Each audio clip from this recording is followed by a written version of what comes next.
Hi Achievers, how are all of you doing? Welcome to yet another exciting session of BYJU'S social science classes. Now before I continue with today's session, I've told you before we've got lots of exciting news for you today.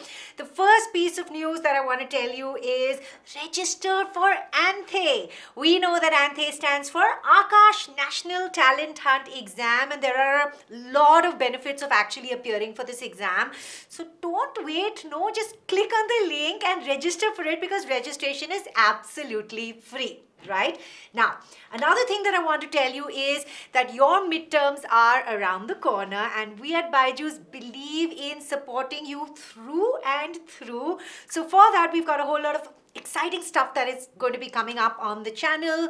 We've got a lot of exam revision. We've got one-shot sessions for you. We've got strategy sessions for you. All of this basically to support you in your journey. And as far as social science is concerned, I'm going to be putting out some shorts regularly for you. So definitely stay tuned. All right. Now, today we will be continuing with our chapter, The Rise of Nationalism in Europe. We did one session last week and now we are going to move on to session number 2 of the same. So what are we waiting for? Let's get started. But first, as always, we will do a quick recap of what we did in the last session. Now, in the last session, we first understood the context or the background behind the rise of nationalism in Europe, as in what were the factors that were sort of leading up to this, right? And we understood also the reasons as to why the revolution became a necessity. So if you haven't attended this session or haven't watched this session, I would suggest go ahead, watch that video, because then you will have this beautiful connection of what we did last time and then you'll know how we are going forward, right? Because this is a very long chapter, very interesting chapter, but it's very easy peasy if you actually follow all the moving bits. All right, now moving ahead. In today's session, we will be learning about the key people involved in bringing about the idea of nationalism. Now, this is very exciting. We're going to be talking about someone very interesting. And we're also going to be talking about the key milestones in the revolution. Right, so we're going to be done with the first segment today, in the sense that I had told you last week that I was going to be dividing the segment into 2 sessions, right? So this is the second session of that segment. Okay, now let us start with the first question of today, which is, who were the key people involved in bringing forth nationalism? Do you know? Well, in the previous session, we saw the various economic reforms and the ideas of liberty that were brought forth by nationalism in Europe. But it is also very important to know the important people behind this. So, one key person who stepped up to complete this mammoth, huge task was none other than Napoleon Bonaparte, who, by the way, actually started off as a French revolutionary military leader. But then he went ahead and he declared himself the Emperor of France. Isn't that interesting? Okay, interesting it is, but why is he so important? Well, let's understand this. See, after having conquered huge amounts of territory in Europe, Napoleon now found himself in the unique position of commanding an almost entirely unified Europe under his sole command. Almost entirely unified, right? And under his reign, Napoleon actually incorporated various revolutionary changes in the administrative setup of France as well as in his conquered territories, right? So he actually did a lot of good stuff. Napoleon's new administrative decisions helped the cause of nationalism in many parts of Europe, and the main aim of these changes was to make the whole system more rational and efficient. But how did he achieve this? Well, he did this by introducing common laws that would apply to everyone in the empire. Now, Napoleon himself was the chairman of the Conseil d'État, or the Council of State, which created these uniform laws that I'm talking about. So, on March 21st, 1804, the council consolidated all the laws into a single body of law called the Civil Code of 1804. Now, this is a very important date. Please remember this. And they may ask you, definitely in terms of exams, they may ask you questions about the Civil Code of 1804 and what are the changes that it brought about, and they may ask you a little bit about it. Oh, another piece of information about this particular code is that it's interesting also. In Napoleon's honor, this civil code's name was actually later on changed to the Napoleonic Code in 1807. So I'm just going to put this over here. It was then called the Napoleonic Code. Imagine a code being named after you. So cool. All right. Now let's understand a little bit more about this. The Civil Code of 1804 ensured the removal of all privileges based on birth and established equality before the law, and also secured the right to property. So these were really good changes. Napoleon also introduced some very reformative or reformative, however you pronounce that, policies, basically forward-moving policies, such as the abolishment of the feudal system that freed the peasants from serfdom and manorial dues. Right? And these manorial dues, the peasants were actually expected to pay the nobles. So he abolished all of this and he's basically stopped serfdom. Okay, talking about serfdom, what exactly is serfdom? Do you know? Well, let me know your answers in the comment section below. What is serfdom? Okay, he basically went ahead and abolished this practice. Okay, so this is a very good thing that he did. Now, coming back, Napoleon also simplified the administrative divisions in these regions. So, under Napoleon's regime, businesses also had this great opportunity to flourish. You see, what had happened was that before he came into power, there were these various guilds that actually restricted the use of new technology in the market, which obviously then was not very good for businessmen, right? Yeah, actually, wait. Can you tell me what a guild is? Well, a guild means a medieval association of merchants or craftsmen, basically. Now, with the introduction of the Napoleonic Code, Napoleon removed all the barriers that protected the guilds. And this was so good. Because of this, transport and communication systems were also improved. And overall, these new reforms worked out quite well for peasants, artisans, as well as for workers and businessmen. Okay, so it was really good for them. Like I told you, he did a lot of positive things. The Napoleonic Code introduced uniform laws, standardized weights and measures, common national currency, and this facilitated the movement and exchange of goods and capital from one region to another, meaning that this was helping businessmen and small-scale producers to do more work, and everything seemed to be going really well under the rule of Napoleon. But was this actually the case? Well, let me tell you that initially people really liked these reforms and uniform codes, and when Napoleon set out to conquer other parts of Europe, his army was actually given a really warm welcome by the common people in Switzerland as well as in Holland, and in fact even in cities like Brussels, Milan and Warsaw, because they thought that this French army under Napoleon would actually free them from despotic rule. Something was not going well. Can you guess what it was? Well, this was the lack of political freedom. You see, people started feeling that there was no point in all these uniform laws and standardized measurements if people themselves were not given a say in the political matters of the state. And this caused a decrease in Napoleon's popularity.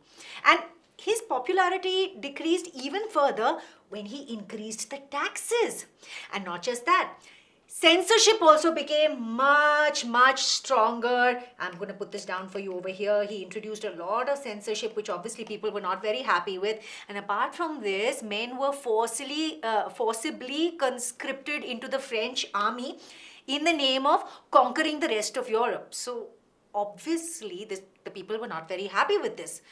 So, well, because of all of this, the dictatorship of Napoleon put the people back into turmoil, and obviously then the non-French people wanted to break free from this regime, right? And these feelings basically then eventually led to his downfall, right? Okay, so this was about Napoleon Bonaparte, who is a very important person in terms of the revolution.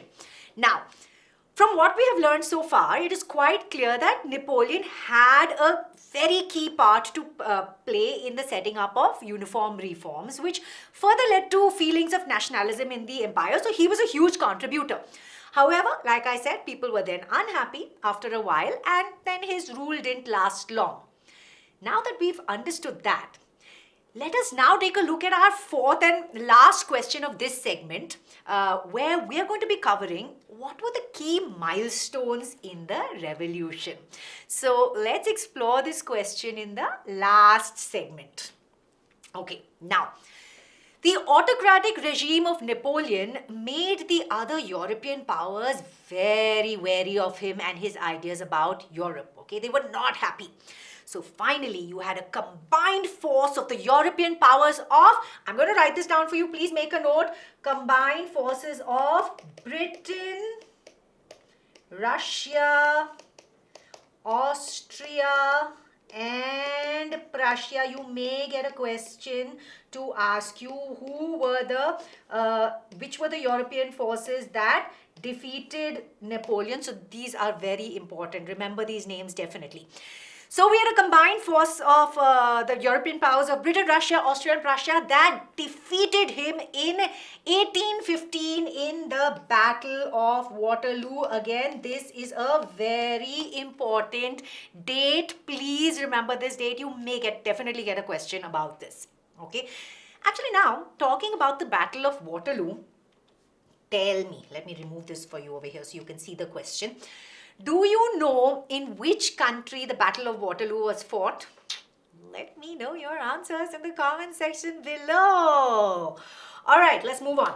Now, after the defeat of Napoleon, the victorious European powers, that is Britain, Russia, Prussia, Austria, they met at the Congress of Vienna in 1815. Now, again, this is a very important milestone, okay?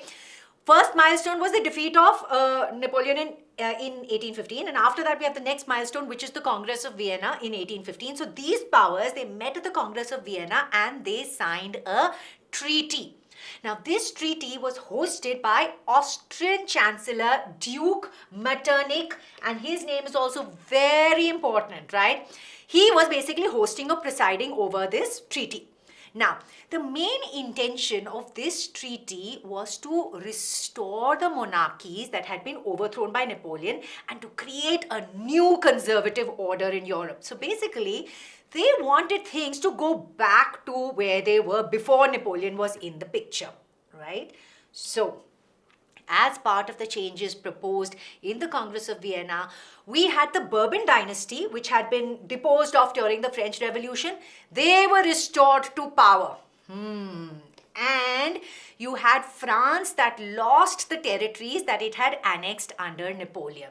Apart from this, a series of states were also set up around the boundaries of France in order to check French expansion in the future. So it was like a way of controlling France, that France cannot just go and like basically conquer everyone, right?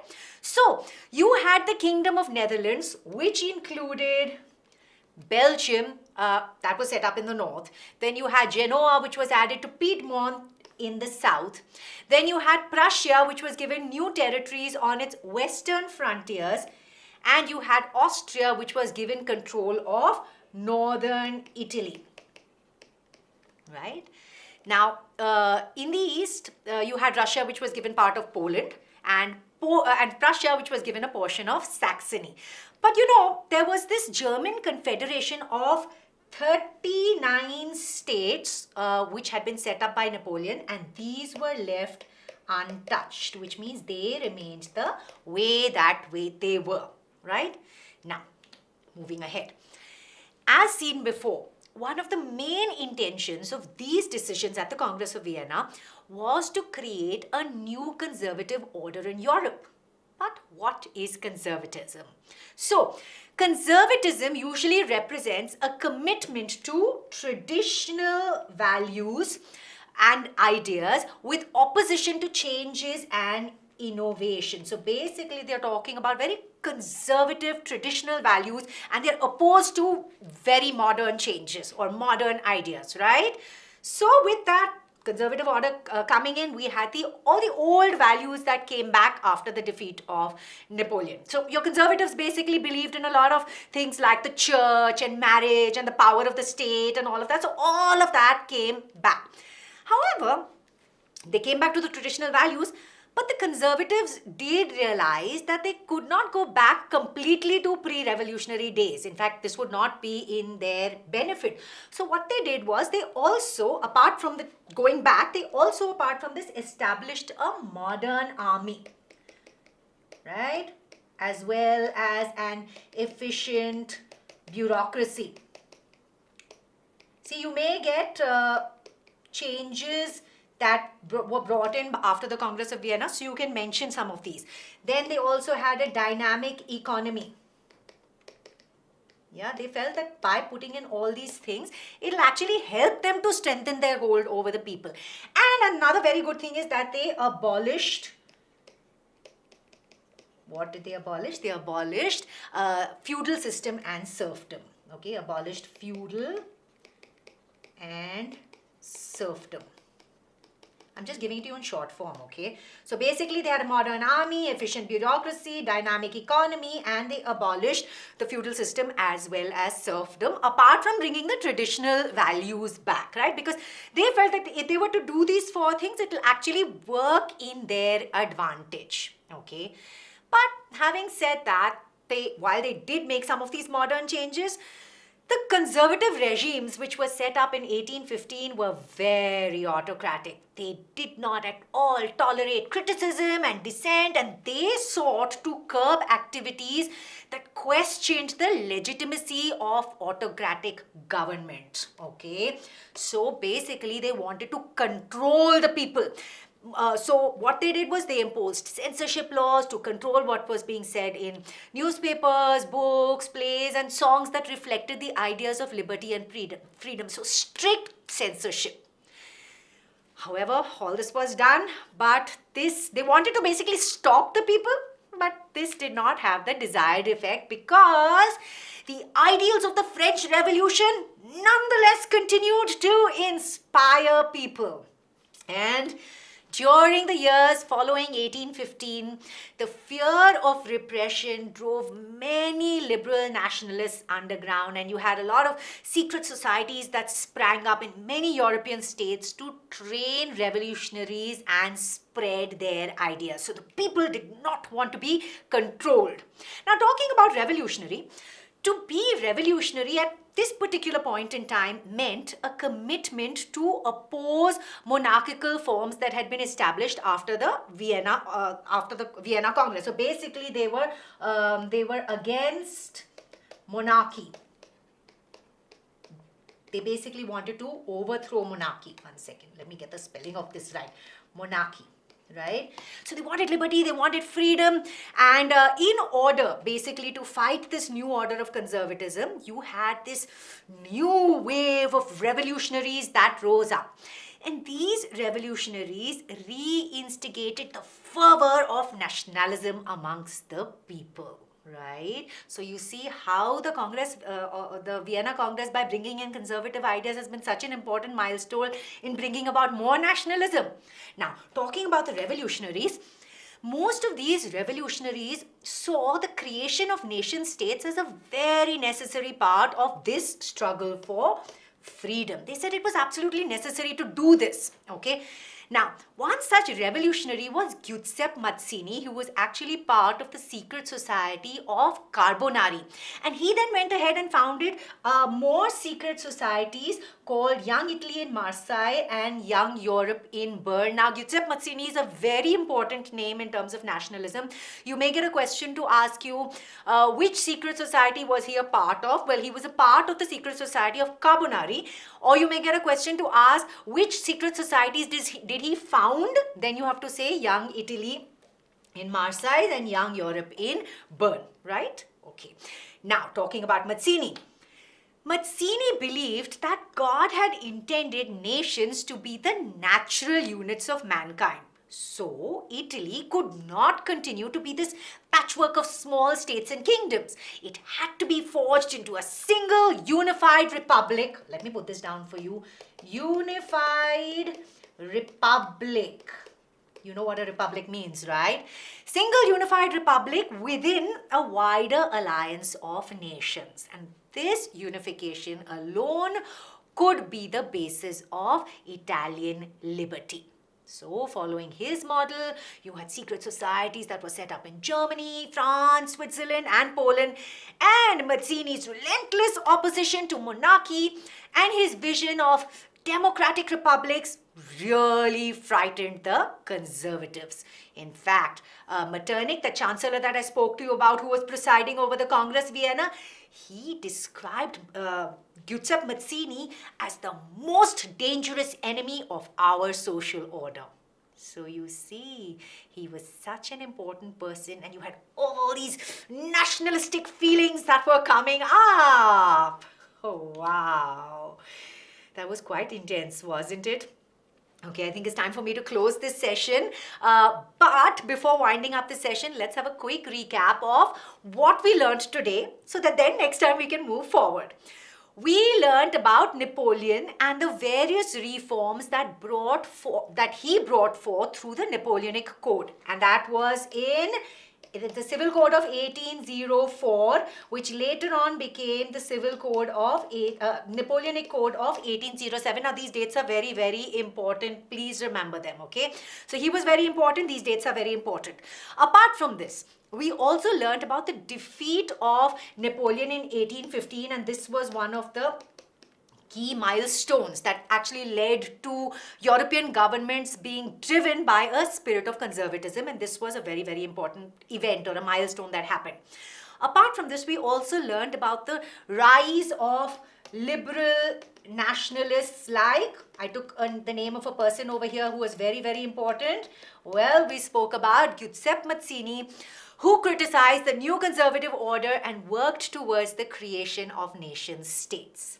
Now we know that there is a lot more to this session, so we will be covering that for you over the next 2 sessions. But before we close today's session, I have a question for you.